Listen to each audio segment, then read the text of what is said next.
Tribuners di wilayah Kecamatan Ungaran Timur, Kabupaten Semarang, terdapat satu objek wisata air terjun bernama Curug Gending Asmoro. Tepatnya Curug Gending Asmoro ini terletak di Dusun Tempo Gunung, Desa Kalongan, Tribuners. Adanya air terjun di tempat ini menjadi hal yang unik, karena wilayah Ungaran Timur sendiri terkenal dengan kawasan industri serta perumahan. Selama pandemi COVID-19, Curug Gending Asmoro sempat beberapa kali tutup.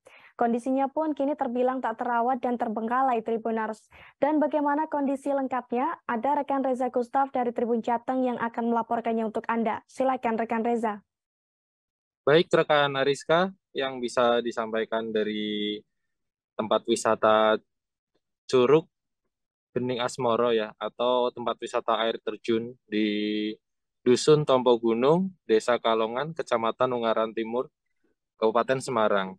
Jadi kami menelusuri salah satu objek wisata ini yang cukup tersembunyi ya, yang ada di Desa Kalongan.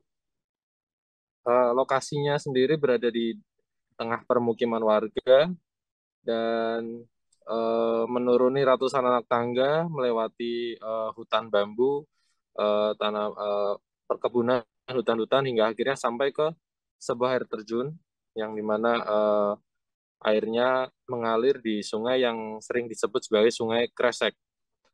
Nah, di air terjun tersebut terbanyak-banyak bebatuan besar, kemudian ada pohon bambu tentunya dikelilingi pohon bambu, dan kemudian warga setempat membuka tempat tersebut menjadi tempat wisata yang akhirnya dikomersilkan ya pada 2018 lalu. Saat itu jembatannya masih jembatan kayu ya, jembatan bambu. Kemudian karena adanya pandemi COVID-19, kemudian seluruh tempat wisata ditutup, pergerakan warga dibatasi, adanya pemberlakuan PPKM ya, pemberlakuan eh, pembatasan kegiatan masyarakat. Kemudian tempat wisata tersebut tutup dan setelah saat ini sudah 3 tahun ya sejak awal pandemi mulai kembali dibuka, namun lokasi tersebut masih terbilang sepi dan kemudian tidak ada uh, dari pihak pengelola usaha atau upaya untuk merawat tempat tersebut.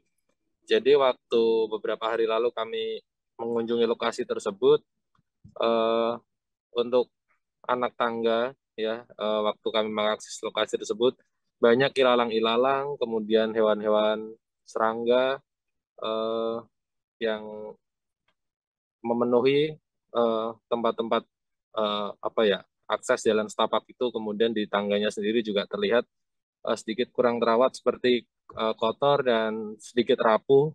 Kemudian juga adanya bangunan yang roboh juga yang menutupi akses.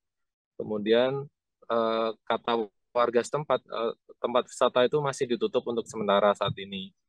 Untuk biaya tiketnya sendiri sebenarnya sekitar 5.000 ya, yang kami tahu. Lalu waktu kami wawancara kepala desa setempat, kepala desa Kalongan, Yarmuji, beliau mengatakan bahwa saat ini memang sepi, dan pihaknya tengah melakukan berbagai upaya untuk kembali menghidupkan lokasi tersebut. Kemudian yang bisa dia katakan juga saat ini jembatannya sudah mulai ia perbaiki, dia mulai memasang eh, jembatan besi ya, dari besi, sudah tidak kayu lagi. Dan kemudian dia berharap juga nanti tempat wisata yang ada di Ungaran tersebut bisa kembali hidup dan sukses ramai dikunjungi oleh pengunjung, karena air air terjun di Ungaran cukup jarang ya, cukup jarang orang tahu dan tidak banyak yang tidak menyangka adanya air terjun di Ungaran ini gitu, karena lokasinya kebanyakan industri, kemudian permukiman dan lain-lainnya ya, ada perkantoran. Jadi ini termasuk tempat wisata tersembunyi yang sebenarnya banyak potensi indah yang bisa digali dari situ. Begitu Ariska yang bisa disampaikan dari Kabupaten Semarang. Baik, terima kasih atas informasi Anda, rekan Reza Gustaf dari Tribun Jateng. Terima kasih sudah nonton. Jangan lupa like, subscribe, dan share ya.